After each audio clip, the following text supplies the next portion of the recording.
Hello and welcome to this lecture on Adobe Photoshop by Eduonix Technologies. In this lecture we're going to be going into more advanced shape tools, vector capabilities of Photoshop.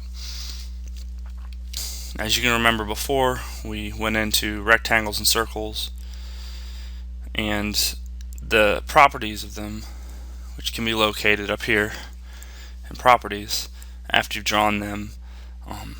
There's a few more things to go over in the basic category first, and that's polygon. We went over this a little bit, and you can see up in the control panel it's giving me an option of sides. That's really the main difference. You can choose to invert it or so make it a star, which is basically putting an anchor point in the middle like you would do.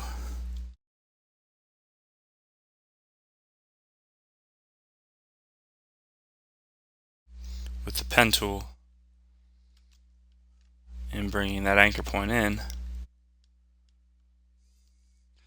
But instead of making a star the hard way, they have an option when you're in Polygon just to go up here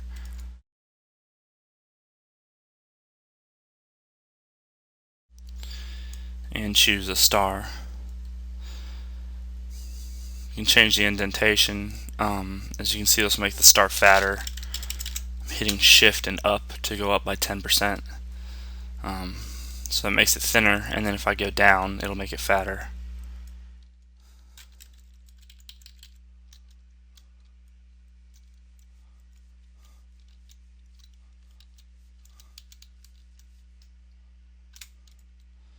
So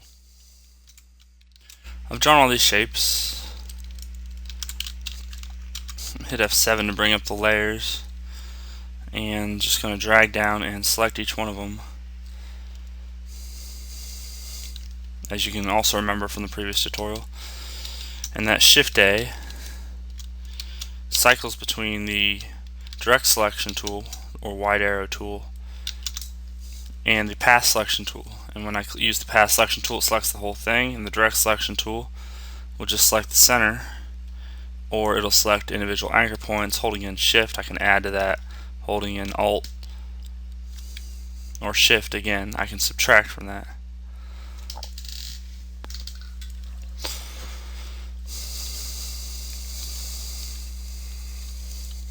So when we have the path shown over here, we formed it by drawing a shape. When we set this to path, it draws just a pure path. And for all of these,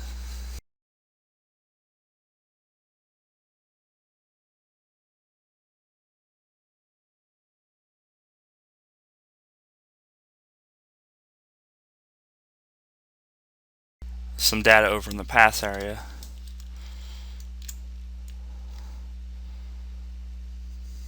Let's take a look at drawing with the pen tool. But first I will show you an easier way to get this orange.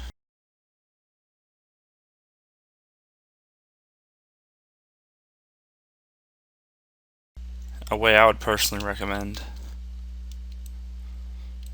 is by using the ellipse tool and the transform tool. By holding in Alt first, I can get the basic rough shape, and I kind of have to see where I'm going to have to nudge it.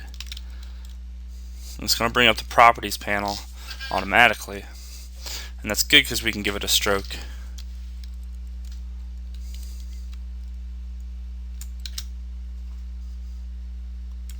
We can also move these anchor points.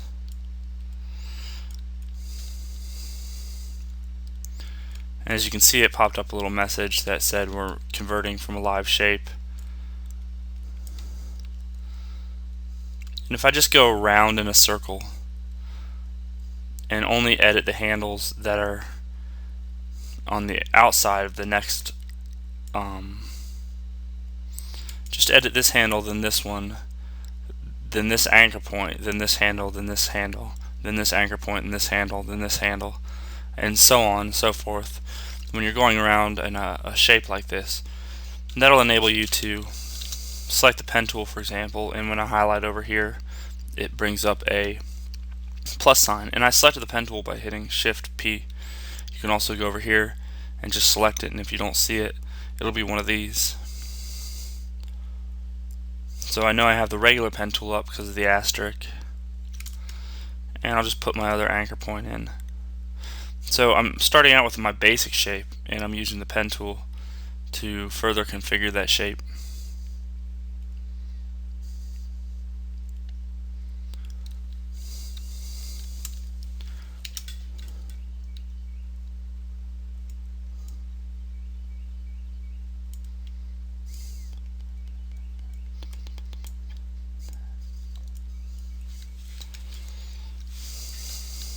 So there we have a shape of our orange. So you have three options whenever you're creating a shape.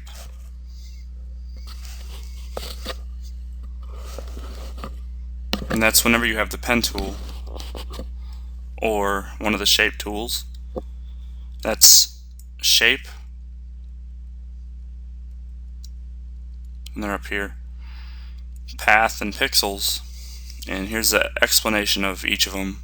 When I'm drawing with a shape tool, just hold in Shift and draw a polygon which is set to star. Remember, that's set up here to star with its star settings.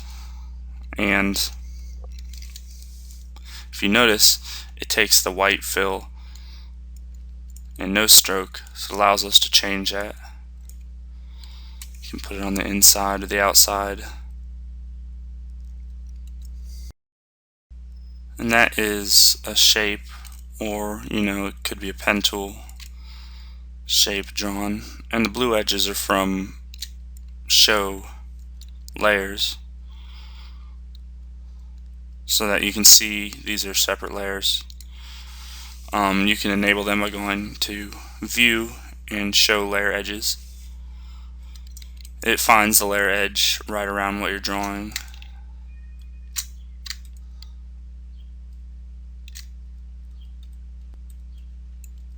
As you can see. So these are all shapes, all editable and drawn with the shape option. And then you have the path option, which creates a traditional path that hovers over the image. I'm just going to use my freeform pen tool to give you an idea of how this one works. As you can see, you drag a layer and it's going to kind of smooth it out a lot like an Illustrator, and as soon as you hit any part of this, it'll add it's like a little bit faster version of the pen tool. It's kind of new, and you can drag it out just like the pen tool. Like, there's no clicking, it's basically just dragging.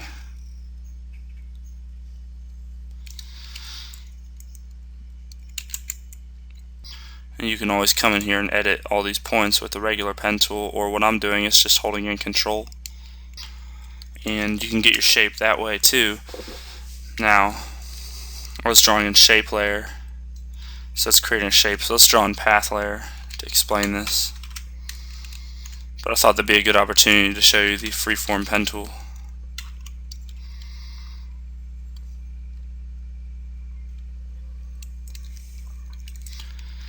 So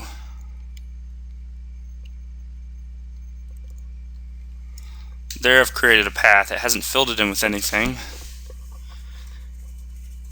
I can make it into all of these things. It's kind of the bare bones of what we can do of the mode. So I can make it into a selection, a mask, or a shape.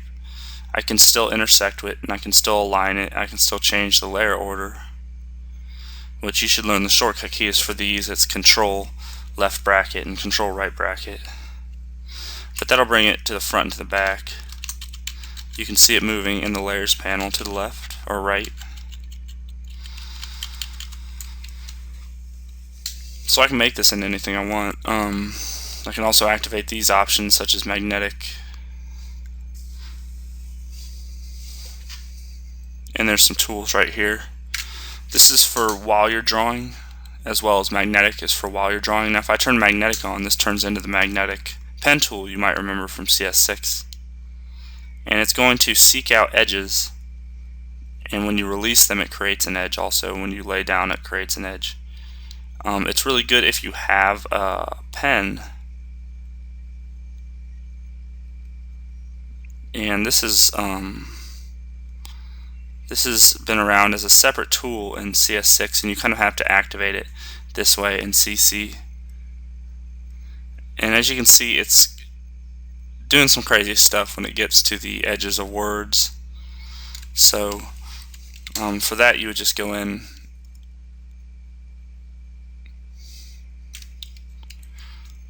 I would just go in and subtract the individual anchor points until I get some nice curves that I actually like.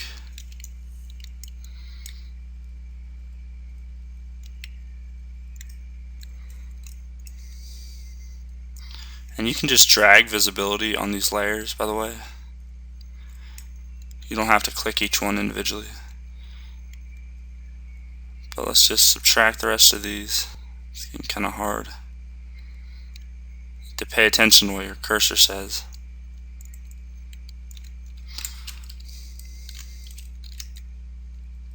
But that's the path mode, and like I said, it can be made into different things. And that leaves us with pixel, which is the option that is available only when you're using the shape tool. It allows you to create a shape and fill it with a foreground color, but it doesn't create the shape layer or retain the path. It's just pixels. It's just like how to use your pen tool to draw a flat shape. Or I guess I should use the shape tool. And as soon as I let go, it's sprayed pixels on whatever layer that is, as you can see. So those are that's the pen tool for you, and the different tool modes up here. And I'm going to draw with the custom shape tool.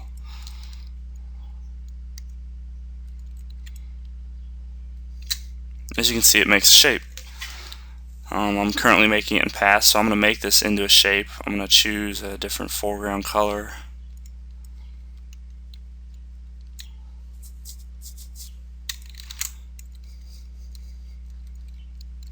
And as you can see, mask will make a mask of whatever the image is.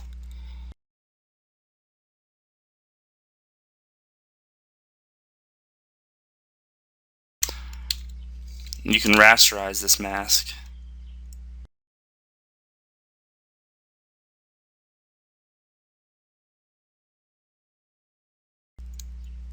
And apply it and create a transparent. Of course I had a little down there too. Now just use my eraser and erase this. Now I have a transparent solid mask. Just something cool you can do. But see, I have my arrow. And I'm in the custom shape tool, so I can make it into anything because I drew it in a path. I'm going to make it into a shape. Looks like I have two arrows. It rasterized it for me there. I'm just using my eraser to erase it. So let's go back up here. Now, that's why layer edges is useful. It'll tell you if something's off screen too. Now with this as a shape,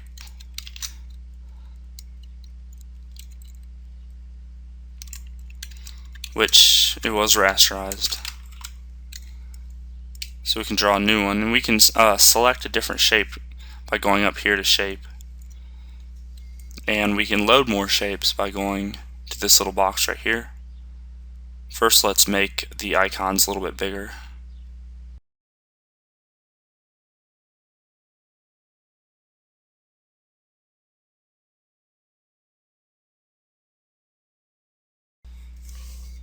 And we can add to the shapes. Let's look at Grime Vector Pack. If I were to click append, it would add it. So I have these vectors loaded. And you can get very complex vectors online, so I encourage you to look. And let's just make this into a selection and give it like a light coffee stain using some browns and a color burn, like an orange or light brown, and a color burn layer. That is, the layer is set to color burn.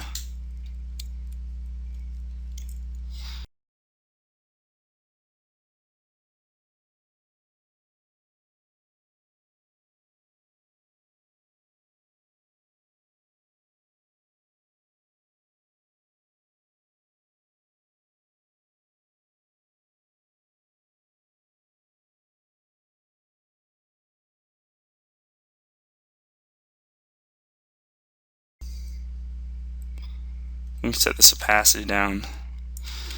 But that's how to use shapes. That's kind of advanced shapes.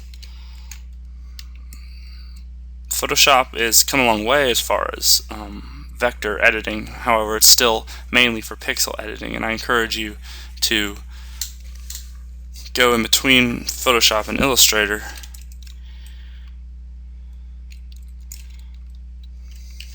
and I'll show you one last thing, and that's what happens when you do. I'll just copy this while in Illustrator,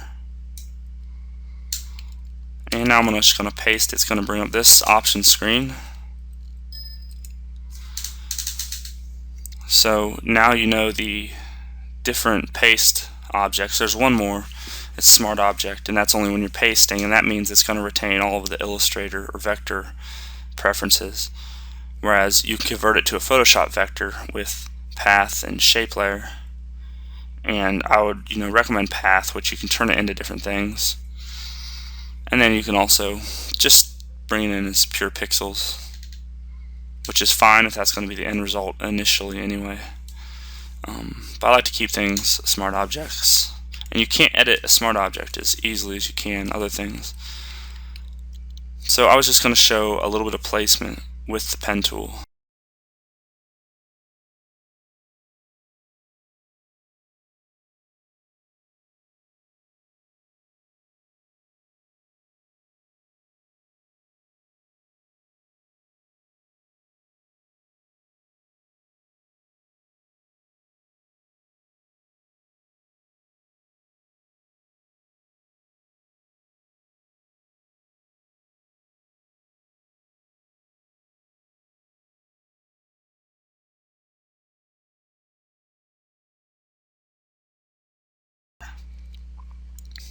Or ended right here.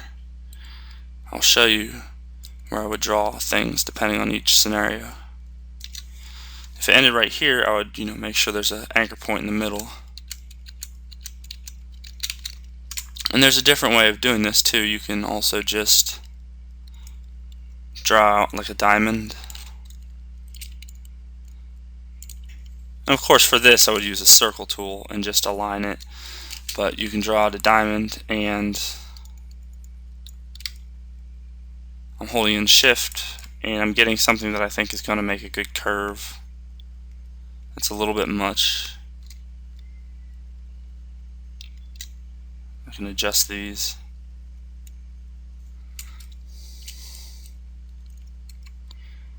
It'll pretty much do it for you automatically. This is going to be kind of a sloppy one, but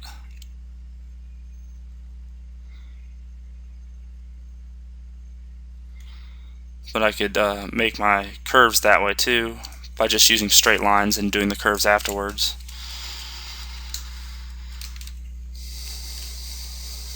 And then like any shape, I can make that into a shape, or like any path, which is what the mode I was drawing in, I can make that into a shape afterwards, which is still editable if you remember the description.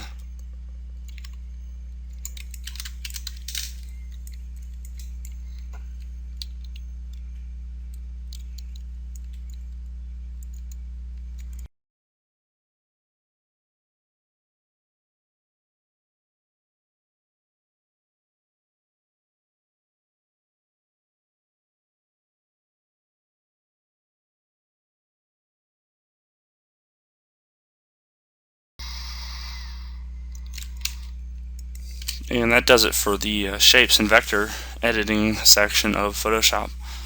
So thanks for watching, and make sure you practice.